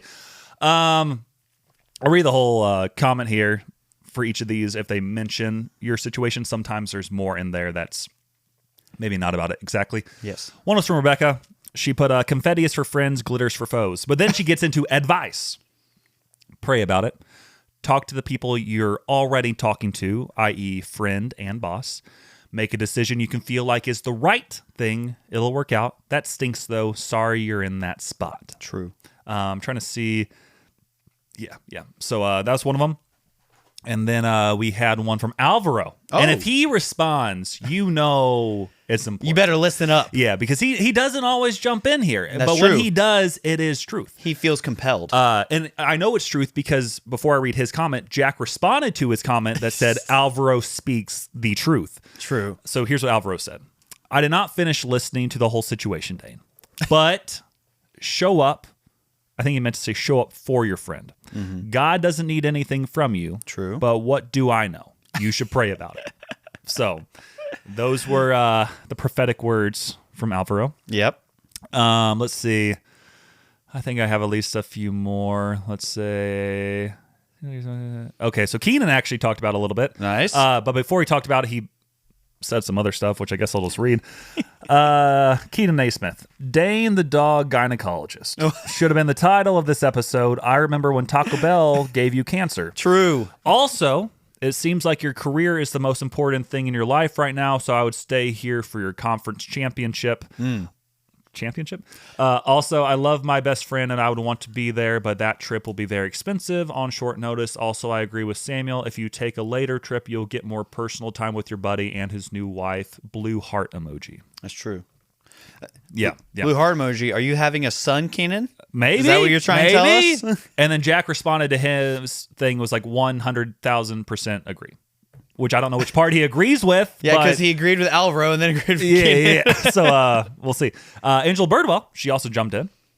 She said, just like you said earlier in the pod that you will go with your thing you said yes to first. Your job event was decided last year, so you go with that. Your friends will understand. Jack responded again. Wisdom. Yeah. Jack should be outlawed. Jack just likes responding to everybody, which is, I think, why we had 17 comments on the last episode. Yeah, 8 of which were from Jack. Yeah. I'm trying to see if Jack talked about this. No, not really. And then Joshua doesn't look like he really said it. And then Reiner just talked about socialist. Oh. So I will say one other thing that Jack said, which isn't directly correlated, but I mean, it kind of does. He said, Dane saying he doesn't want to work late and clock out late in 2026 totally contradicts what he preached about clocking out when Satan does. Didn't know your goal was to be lukewarm, Dane. Kind of relevant, not directly. So I think that is everything related to your situation. I thought there was a little bit more with the voice memos, but you got some insights. Yeah. So I have a 95 to 98% decision made of what it is. And so there I was on Monday. I was talking about it with my boss. Yep. And slash friend. Jesus, right? Well, yes. Or second in command boss. Well, yes, the vocational boss. Oh, okay, vocational boss. Yes. Who was also Jesus. And so, but my boss at the church, which is also Jesus. Yep. He and I were sitting down and talking about it, though. And he goes, listen, I'm not going to be that boss that's like, hey, you can or can't do something, because I don't want you to get to the end of your life and be like, hey, I always chose work over this thing. And so it's 100% up to you. And so he's like, do you want me to help you kind of make that decision? And I was like, well, yeah, that's why I brought it up.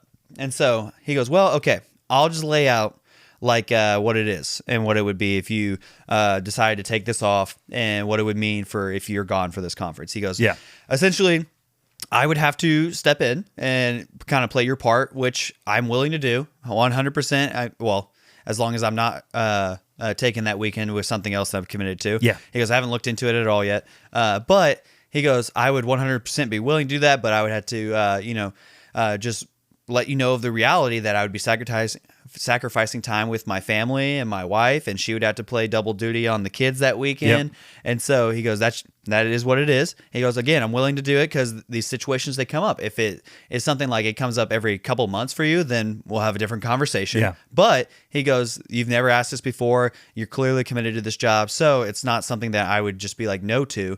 He goes, also, if you do this as well, as far as like preparation work and everything, it does offload more onto the other two people who you work with. And so you would have to kind of make that known to them and let them know, like, hey, like, I'm planning on doing this and this. And so you would even have to ask them, like, hey, is it okay that I go do this? Because you're essentially going out to California that whole week, and you would be leaving a lot of this prep work and time up to them. Yeah. And I go, yeah. And he goes, again, you can go do this. It is 100% up to you. And he goes, I think it would be amazing, and showing up for your friend is a great thing. And I want you to generally be able to do that. And so he goes, also, it is going to be expensive to go out there. Yes. Yeah. So he goes, if you have, like, is it a financially wise choice for you to even go? He goes, up to you. Don't know. Yeah. And so he goes, those are kind of the things when you lay it out there. He goes, but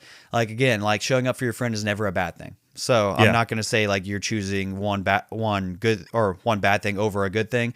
He goes, the toughest choices in life are always one good thing versus another good thing. Yeah. So that's the point that makes it hard.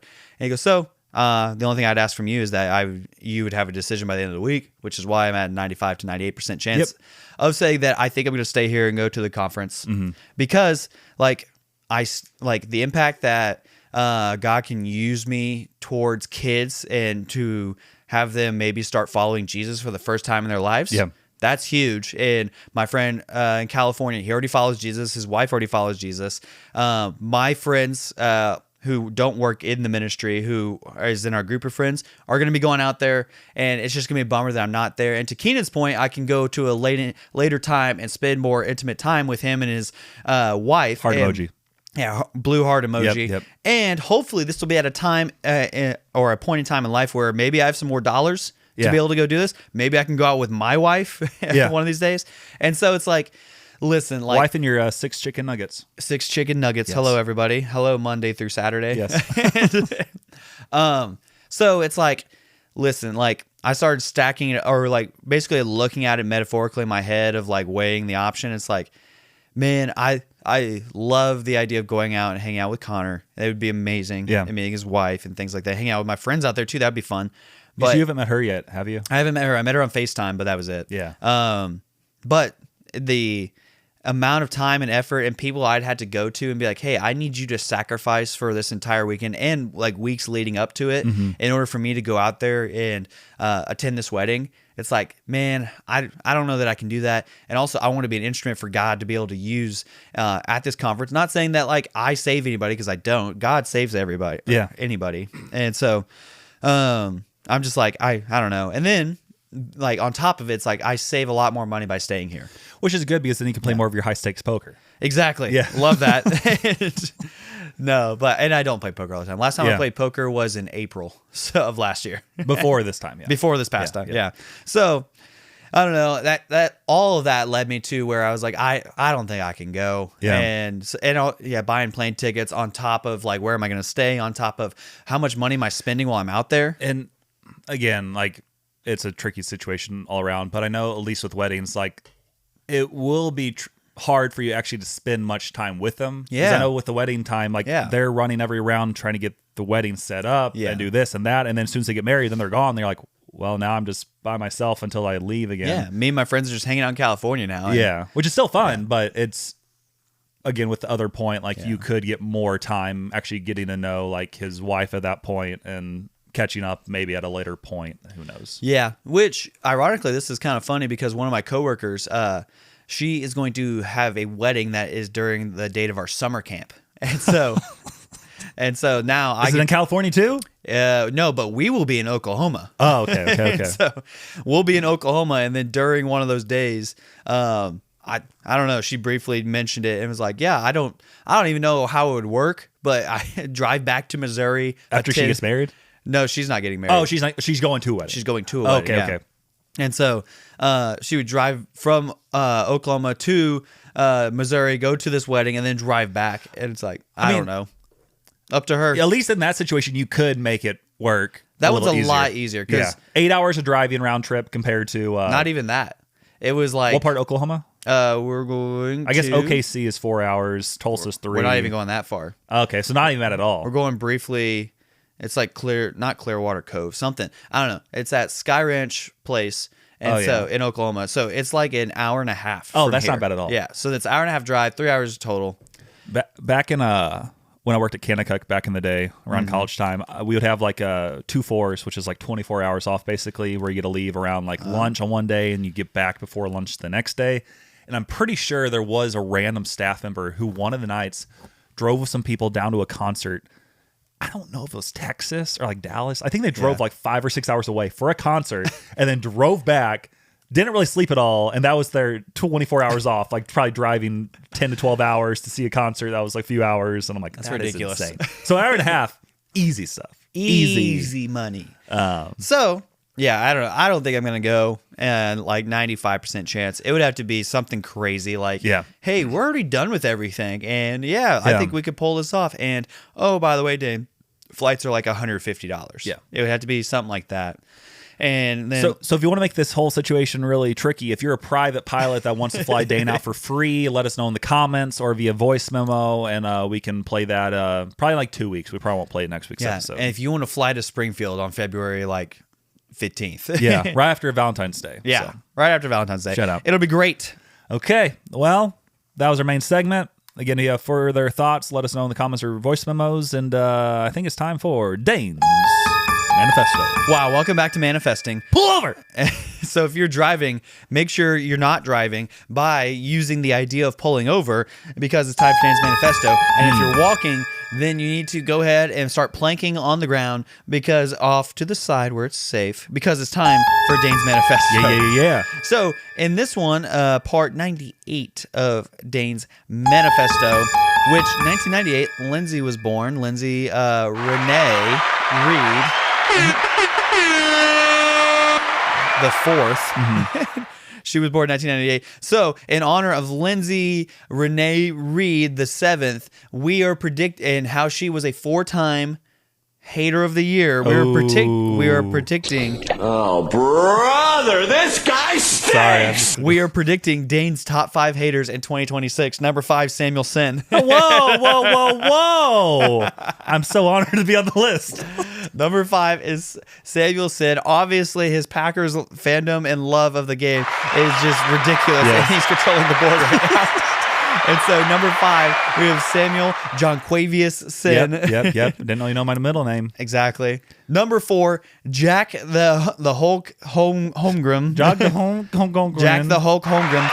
Obviously, this is pretty obvious as to why he is going to be a hater of the year, because he's sending me enough money to where I have to report it on my taxes now. And $7. Which is great. And so he's probably going to look that up for 2026 and then be like, Dane, I'm going to send you exactly this much money. That way you can report it on your taxes. There's no W-2 for this. These are gifts. Yeah. And so you'll need to report that on your taxes. Also, he's going to keep sending in these ridiculous jokes, but he did agree to send in 2 good jokes this year, because he sent in 0 good ones 2 years ago, 1 good one last year, and he needs 2 this year. But it might not be till the end of the year. Yeah, probably. So we don't know when those are going to come. Have to wait until next week, or until next week, or until next. Joshua, was that good? Was that good adding that into the episode? Let me know. Dang it. And then Jack, is going to have to, or he's going to keep us on the hook all year long, waiting on the edge, saying, is this the week that's going to be a good joke? It never is. And then, because there will be 50 bad jokes. So. For every 1 good joke, or 2. Exactly. Yeah. So Jack will be number 4. Okay. Number 3, I'm going to go out on a limb here and say all the babies in the world. Ew. What a DJ mix right there. So all the babies in the world, after my experience with babies where one of the kids workers said, Dane, you did great. Now they're going to preemptively be like, Dane, you're going to be in babies this Sunday and this Sunday and this Sunday. And then there's going to be one baby that I know will throw up on me. And if that baby throws up you'll throw up on them. I'm going to be so upset, because it's going to be in my nice church clothes, and I'm going to be very upset with this child. And I will never forget that this child threw up on me. And then when they're in youth ministry, I'm going to be like, hey, we're all going to camp except for you. Because you threw up on me. You threw up on me. McPukerson. 14 years ago, you threw up on me. Yeah. And so obviously that's going to happen. And so all the babies in the world are going to do that. And then one of them might even poop on me. Not happening. So also, babies ruin friendships. There, I said it. Because not completely wrong, because all of a sudden they're like, I gotta leave at 7 o'clock because of the baby. Like, no, you don't. No one did this until like 5 years ago. Yeah. Like, people were just like, let the babies like hang out with them for as long as possible. Yeah. And out naps like 7 times a day. Your baby doesn't need it. Yeah. First off, whoever, like, if you're my coworker, I'm a baby whisperer. You're now off 3 months of maternity leave because you just had this baby. I also never see my friends anymore because, like Samuel said, they're taking naps. They have to leave early. And then somebody didn't come to our New Year's Eve thing because they had a child. People use that as an excuse. They don't want babies to have babies. They want babies to have an excuse to get out social events. Yeah. You heard it here first. That's exactly what it is, because people use their spouse already for that. Yeah. And then babies, like, to the nth degree. And now they're at little Timmy's T-ball game. And now they're at little Jack's swim meet. And then, hey, swim meets are important. Exactly. And those aren't as bad. If you have legitimate excuses like events, go to that. But you don't just need to have them sleeping all the time. Yeah. They'll be okay. Bring the kid. Figure it out. It's crazy. Reverend Banks and Mrs. Reverend Banks are going to be having a kid this year, and I fully expect to never see them again. It's almost it's way worse than your buddy gets a girlfriend and you're just like, hey, you remember so-and-so? I remember so-and-so. Yeah. It's kind of like that, but worse. Yeah. And so babies will be number 3 hater of the year. Number 2, we think it's going to be Lindsay Reed again, obviously. Lindsay Reed is going to be hating from afar. She was number 2 though. Number 2, wow. Yeah. Okay. She's going to fall short yet again, and so she is going to be number 2. Where she has told me about some of the awesome women at her church. Yeah. And then she's like, Dane, I hate you enough to where I don't want you to set you up with them. And so she's going to be like, blah blah blah, hate, double hate, loathe entirely, and then she's going to mail me a package of things that I'm allergic to, which is scented laundry detergent. Send you a package of women. I just realized that's crazy, Samuel. Yeah, you can't mail women. We support mail women. You can't mail women. Male women. Male female. You can't mail women. Allegedly. Exactly. Yep. So, number 1 hater of 2026 in my predictions, all of my coworkers. Just all of them. Hey pal, you just blowing from stupid town? It's going to be all of them because we now have desks. You have desks? Desks, yep. Are they like cubicles or desks? Not like big desks. They're like all touching each other and connected. So they're cubicles. Kind of, but not really. Do they have the barriers up or no? They have like, you can see over the barrier, but there is a barrier. Kind of. So they're cubicles. Kind of. Okay. It's not tall at all. You don't have to stand up. Did you set yours up in the pickleball court? Like, no. The barrier is less than my forearm. Okay. So it's just barely. Barely, yeah. It kind of seems like you have your own space, but you also see everybody. It's like a 1.5 foot barrier. Yeah. And so, yeah, you can still see everybody. And so I'm going to be up there. Now there's going to be desks. And so now people are going to start pranking everybody's desks. And now we've already had... Oh, back to prank wars all over again. To prank wars. It's going to be to the nth degree. We already have a whole pranking group chat with the staff towards one person. Just really quick, if you have any ideas on ways that Dane can prank his coworkers, let us know in the comments. Or if it's really detailed, let us know via voice memo, and we'll get that playing or read sometime in the future. Yes. Put in the details because I want to start pranking people and be like, whatever do you mean? Yeah. I don't know what you're talking about. And then if it's good enough and Dane does it, he will break down that prank on the pod and give you credit. Yeah, we will give the video review evidence for you guys. Yep. So those will be my top 5 haters in 2026. Those are my predictions. Man. Thank you for coming. Go back to driving and walking. Great times. Sam's little known facts, out of the box and off the tracks. Oddball genius that knows about tax. Sam's little known facts, and he never listens to Jack. Welcome back. Welcome back to part 44 of Samuel's Little Known Facts. Just to kind of keep it on point, we're going to do some NFL playoffs Little Known Facts. We got 5 of them for you today, and this is some new stuff I learned, so I thought you might want to know as well. In the 1997 wildcard round, Vikings quarterback Brad Johnson became the first player to complete a touchdown pass to himself. Nice. After his pass was batted into the air, he caught it and ran it in.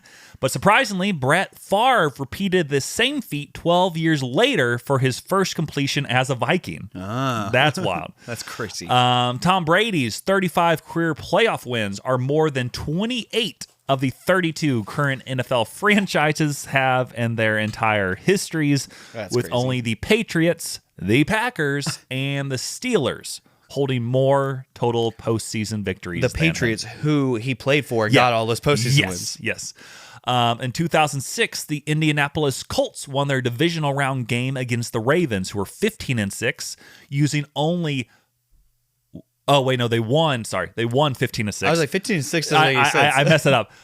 They got that score by using only 5 field goals. Ooh. Notably, every team in NFL history that has won a playoff game without scoring a touchdown has gone on to reach the Super Bowl that same year. Wow. The 2010 Seattle Seahawks were the first team to make the playoffs with a losing record. True. I think with I gotta specify with I think a full normal season, because I have another fact that kind of contradicts that. They famously upset the Saints. Additionally, the 2025 Carolina Panthers have now become the first franchise to qualify for the postseason with a losing record twice in their history. Yes.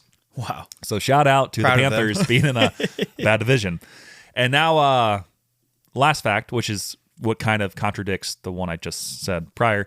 Due to a player strike in 1982, the NFL utilized a 16-team Super Bowl tournament. What? Which allowed the Cleveland Browns and Detroit Lions to make the playoffs with 4-5 records. Oh my goodness! The only time 4-win teams have ever qualified. Well, yeah. So I've never heard of that. And I just double checked to make sure it was legit, and it appears there was like a tournament style, and that's because again there's a player strike, which is why there was not a lot of games. But yeah, 4-5 records is insane. Player strike is crazy, and then they're like, let's just do a tournament of 16 teams, half the teams in the league. Yeah. Which is crazy. Ridiculous. So yeah, that's which again, right now it's 14 teams. So getting close. Yeah. But yeah, that's part 44 of Samuel's little known facts, which means it's unfortunately time for Jokes with Jack. And now it's time for Jokes with Jack. What's a skeleton's favorite type of road? A dead end. No. Quick, at least. We didn't have to listen to that one. Bad. And now it's time for... So Jack's jokes suck. So we did find out. We believe that was part 97 of Jokes with Jack, which is wild because Dane's Manifesto was part 98. I guess they only started a week apart, and looks like that if you want to listen to the first ever Jokes with Jack, it was on episode 63. We believe, after doing some research. So he's coming up on 100. Dane's coming up on 100, and I'm coming up on 50. I'm getting up on old. Yeah. I feel old. We do have a voice memo also that is, again, not relevant to your situation, similar to how I thought Allie's was. And Allie's was a good voice memo, just not relevant to your decision making. But this one is from the Lindsay the Belly Reed. Hey, podcast, mini updates here. One, hope you had a great Christmas and a happy new year. In light of New Year resolutions, which Dane and Samuel were talking about, I thought I would provide a helpful tip, which, Samuel, you basically covered in the podcast by saying that if you make things, more specific, I'm going to drink more water, maybe you'll end up drinking less soda.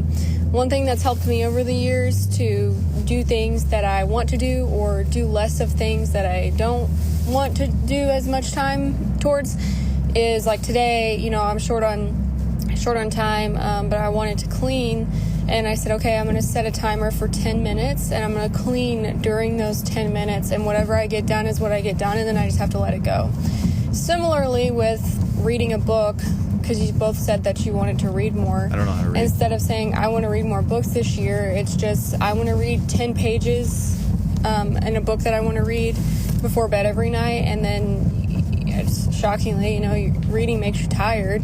Yes. And so then you probably wouldn't doom scroll, Samuel. Samuel. So bad for your cortisol levels. Yeah. I was very disappointed to hear this. I'm sorry. Thank you for calling me out because I called myself out, but I needed you to call me out too, and I need to work on that still. Samuel is a professional doom scroller.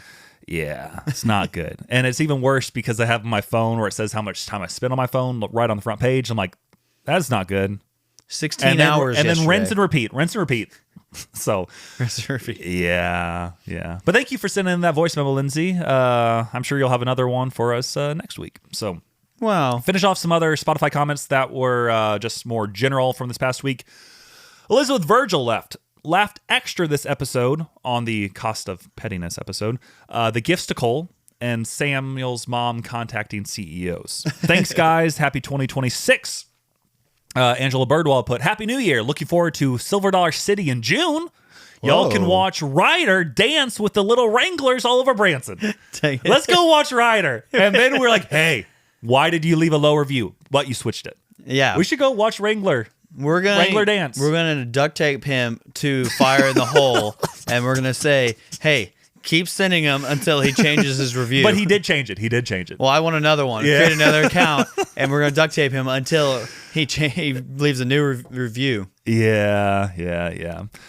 Keenan A. Smith mentioned some of his resolutions. He said they are drink more water, read, and work out 5 times a week. Nice. And Jack Holmgren also responded to one of Rebecca's messages, and he said glitter is evil. Is that his name? Glitter? Oh, Maybe. Is he glitter? Maybe. And that's because in that comment, which I already read, Rebecca said, confetti is for friends, glitter is for foes. Judgmental Jake has a message for Samuel. Almost there. Almost there. Nathan Reisner put, who was a former coworker, now he's somewhere else, and I can say that. Nathan put, Samuel hasn't cut down Taco Bell. True. He has a coworker, Jack. Pick it up for him for lunch. Don't be deceived. And then Jack Holman responded, not me. I would never contribute to Samuel's Taco Bell addiction. And then Alvaro put, exposed. I know more than one Jack. Jack. A few more here. He already said Keenan. Already said Angela's. Already said that one via Jack, which I'll read the rest of it, which I didn't respond to the first time. He said, these kids are kids. Only some of them can smoke. Quote from Dane. And then he went on to talk about lukewarm Dane. And then he said, my goal for 2026, start marathon training 2 to 4 times a week and stay at 200 pounds weight for bodybuilding. And then Rebecca put a 5-star review under his response. And then finally, the last two we had, because we had so many comments, which is awesome. Keep leaving comments in the future. Joshua Schmitz left a long comment. He said, so if you take the average runtime of the Jokes with Jack segment, you get 7 seconds. Now hear me out. Installment 96 of Jokes with Jack happened on episode 158. Add those numbers together and you get 254. What is 2 plus 5 plus 4? 11. What does that remind you of? Exactly. So by this, I conclude that Vecna has been using Jokes with Jack to take over our minds, and episode 160 will be the end of the world. Why 160? Add 1 plus 6 plus 0. What do you get? 7. Because 7 seconds. 7-Eleven? 7 seconds, that return time. The only issue with this is there's no issue, Joshua, because that was completely correct. Wow. And then finally, Ryan responded, hear me out. We should start a movement to start calling extroverts socialist. Socialist? I'm an extrovert.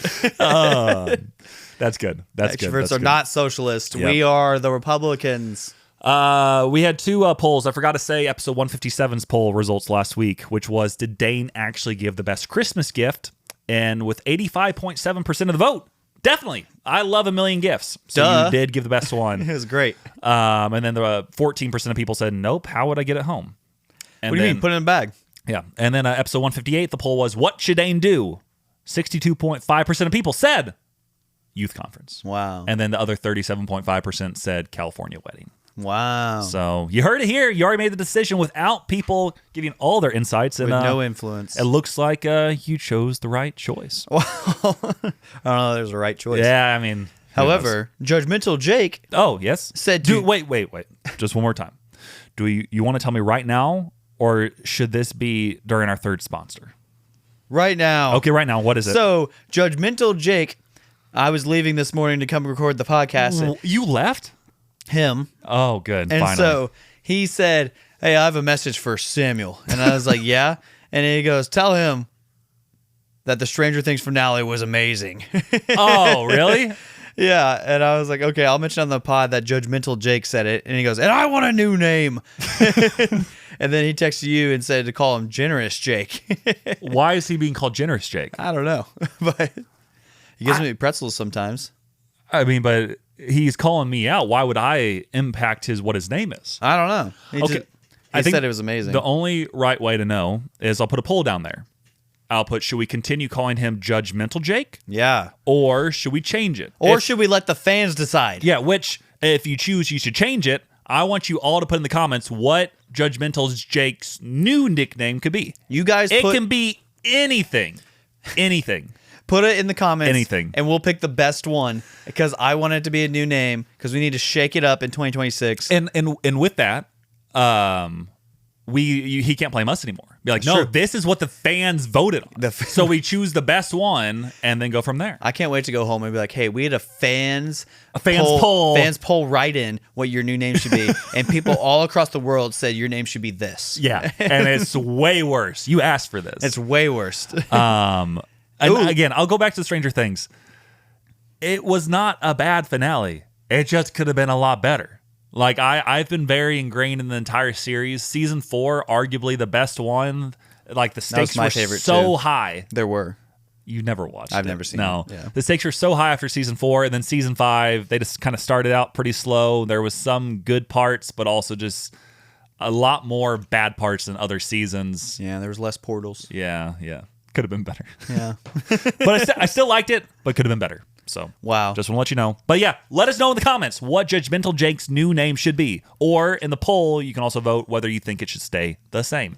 Yeah, and maybe we'll give it 2 weeks to let people vote on it. Yeah, and this is a good transition into our sponsors of the week. Yes, Jesus Christ of Nazareth is number one once again, undefeated, never lost. Welcome back to Jesus' segment called the main segment. And so I don't remember if I teased this or not, but why is baptism important and what is it? And so in Matthew 28:20, it talks about how, I'll pull it up right here. That way we don't misquote it here, because if you misquote the Bible, then people start thinking the wrong Bible verses are those verses. And then people are confused, and you don't want people to be confused. So in verse 20, I'll read this part. Jesus said to them, this is right before he ascends into heaven after being crucified and rising from the dead. Praise Jesus. He said, all authority in heaven and on earth have been given to me. Go therefore and make disciples of all nations, baptizing them in the name of the Father, Son, and Holy Spirit, teaching them to observe everything I have commanded you. And behold, I'm with you always to the very end of the age. So it wasn't verse 20, it was actually verse 19. However, so what is baptism? Why does Jesus say, hey, you should get them baptized? And so baptism typically is where you get into like a tub of water, and then somebody comes up and says, who do you trust in for your salvation? And you say, my Lord and Savior, Jesus Christ. And then you get dunked under the water, you come back up. Our church, everybody in the congregation stands up and claps for that person, which is awesome.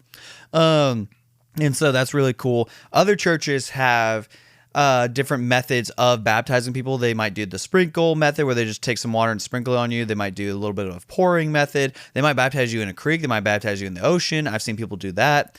I haven't seen it. I've seen it online. But they might do a bunch of different things. And so what is it and why does it matter? Yeah. And so one of the two reasons why you get baptized is because it is in the Great Commission, which I just read to you guys, and he says to make disciples and baptizing them until the very end of the age. And so the minimum reason to get baptized is because Jesus said so. So that's always a good enough reason for me, is if Jesus said so, I think I'm going to do it. So number one, Jesus said so. And so baptism, at its very simple definition as to what it is a public declaration of faith in Jesus Christ. So it's you getting in front of people. It has to be in front of people and saying like, hey, I'm on Team Jesus now. And so this is really important because this is kind of like in the Old Testament laws where they said, hey, don't cut the edges of your beard, don't do this, don't do that. It was all because we wanted to not look like the world anymore. We don't want to look like the unbelievers, the pagan nations. And so likewise, when we get up on a stage and say, hey, I want to be dunked in water in front of everybody on Sunday, or it doesn't have to be on Sunday, but on a Sunday where I would be wearing my church clothes and I'm being dunked in water instead of doing that, and we're pausing everything to do this. Yeah, this is different than the world, and what the world would say is like number one priority. Yeah. And so it is a public declaration of faith in Jesus Christ. And so a few things does not happen. The water does not save somebody. And so this is very popular in America specifically, where they think, oh, I'm going to get baptized because then I'm good. No, you're not. So the water does not save somebody. And this also talks about, infant baptism. So I believe people will get infants baptized because they believe, hey, once you're baptized, that means you get to go to heaven. No, that's not what happens. The water does not save somebody, because if that was true, then that makes Jesus a liar. Because whenever he was on the cross and the two thieves on the cross were next to him, and the thief said, hey, remember me today? Surely today you will be in paradise, Jesus says. And so that thief goes to heaven. He was never baptized. He never tithed. He never gave money to the church. He was on the cross because he committed crimes high enough to be nailed to that cross with Jesus. So he was never baptized. And so if you're saying that baptism actually saves people, that means Jesus is a liar when he said, oh, you get to go to heaven today, even though you weren't baptized. Yeah. Okay, so that doesn't make sense. So it's not necessary for salvation. And when should you get baptized? Once you realize that you are a believer and you want to follow Jesus with your entire life. So this did not happen. I've been baptized twice. So kind of weird. But whenever I was in 7th grade, we went to a Methodist church, kind of. Very rarely would we go to this Methodist church. But my dad sent us through confirmation classes, and in 7th grade, I just wanted to be able to take communion like everybody else, and he wouldn't let me take communion until I was baptized. And so I was like, yeah, I'll get baptized. And they kind of poured water on me. I was like, yeah, Jesus is cool. I mess with Jesus. Yeah, what's up, man? That's call back to earlier. But so I got baptized, and I didn't know a lick about what it means or what Jesus was all about or anything like that. I was like, yeah, so Jesus, I think he died, and I think he rose from the dead, maybe. But yeah, getting baptized, I get to take communion now. That's cool. 7th grade, just want to be normal. So that's why I got baptized the first time. But then I got baptized a second time whenever I was in college, whenever I was around 21 years old. It was December 5th, I think, 2021. Where I got baptized. And so I got baptized again because I realized, hey, I'm following Jesus now, actually for the first time. And it was actually a couple years into me following Jesus. And my mentor at the time, his name is Skylar. Lindsay knows who that is. He was telling me, he goes, hey, like when you were baptized, you weren't following Jesus, right? And I was like, no. And he goes, I think you should get baptized again. Because now that you are following Jesus, you need to get on stage and say, hey, I'm Team Jesus forever. And I said, sure, but only if you baptize me. He baptized me. That was really cool. Lindsay was on stage for that one, so that was cool. And she actually came down from Omaha for that. Wow. So, all of that to say, baptism is a step of obedience in your faith, and Jesus commands us as a signifier to say that we are no longer like the world or following the world. And in fact, this has been Jesus' plan and God's plan the entire time, is that we should not look like the world, but rather we should tell the world that we're on Team Jesus forever. Let's go. On to number 2, sponsors of the week: Jake, Tristan, Art, Pretty Ricky, Reverend Banks. What a crew. Wow. Pretty Ricky, what is he doing? He wants to buy a new pair of shoes. Oh. He asked us that last night. He goes, should I buy a new pair of shoes? He kind of, Percy Jackson's Lightning Thief, that book series, they have a TV series now. Oh, he looks like one of the evil guys in that show. Oh, really? Yeah, I'll show it to you here. I've never seen the show. Percy Jackson, Lightning Thief. This is good. Season 2. I have to find the guy's name, the cast I can show you. Let's see. Cast. This is really riveting.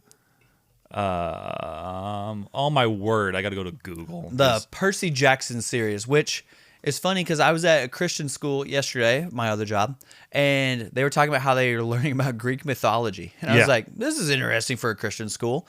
And they said apparently you have to learn about it in like kind of historical way, because it meets the standards or whatever of Missouri like teaching. And so they have to learn about it. And I was like, this is kind of crazy, but also, I don't know, Missouri's kind of whack anyways. And so now he found the photo. I know which one you're talking about. You're talking about that guy. Kind of looks like him. Kind of. Yeah, sure. Yeah. Yeah, he has kind of the swoopy hair with that. He looks younger than Pretty Ricky. And Pretty Ricky's hair, he needs to I don't know. I think he should get a new haircut. It'd be cool. Yeah. But cool. Yeah, so Pretty Ricky. Yeah. So we're not going to tell you which character specifically, but if you're watching season 2, the evil guy with the curly hair, that's a young kid. Young punk. Yeah, young punk guy. Yeah. That's who Pretty Ricky is. Yeah, just basically. Like Reverend Banks. Yep. And the number 3 sponsor of the week is Dane's Boss, for being a good leader and listener during this time. Shout out to Boss Man. Helping kind of guide you, helping you kind of make a decision, letting you know that if you do make the decision to go to the wedding, it will run his life, but it'll be okay. Yeah. It kind of sounds like when he was presenting it, like, hey, this is like, if you do this, is going to make everybody's life harder. Yeah. And it could hurt my marriage too, but I mean, you make the decision. Yeah. He's totally like, hey, I'll make the sacrifice if you really want to do it, because these things come up in life. And I was like, I didn't feel like he was pressuring me towards one way or another. Yeah. I felt like he was presenting the reality of situations, which he knows I like better. Is I don't care about feelings. I want you to tell me what you think should actually happen and lay it down in front of me. And he goes, he said, honestly, if you want me to, I can just pull the boss card and say, hey, you can't go. But if you want me to. Yeah. And that way you have a reason. And I was like, no, I said, quote, I need to be a man and do this myself. Yeah. So as you started tearing up and like, can you help me, please? Absolutely not. Yep. Okay. Well, end of the episode. We thought this would be short. It was long, but next week will be short because we got to record it early. What? I know, crazy. So if you don't hear your comments or concerns, any other responses that you think will be played on next week's, it's because we're recording too. It's going early. What? But anyways, we still have Until Next Week shirts available. Hit us up if you want one or need one. Samuel's going to make new ones for the summer. Maybe. Friday Pickleball, Samuel14434. You get $5 off your purchase of at least 2 pickleball paddles, so use that code and help me out, help you out. Dane's ministry support. We talked about it earlier. His $1 link a day is to Dane. in the bio, or do $1 a day to Dane. Find him on Venmo and do that as well. Ooh, yeah. Keep telling your friends if you enjoy the podcast. Leave us 5 stars, and please follow us on Spotify, YouTube, TikTok, and Instagram, which is where you can leave us a voice memo. And then finally, thanks again for listening to episode 159 of the Until Next Week podcast. Bye.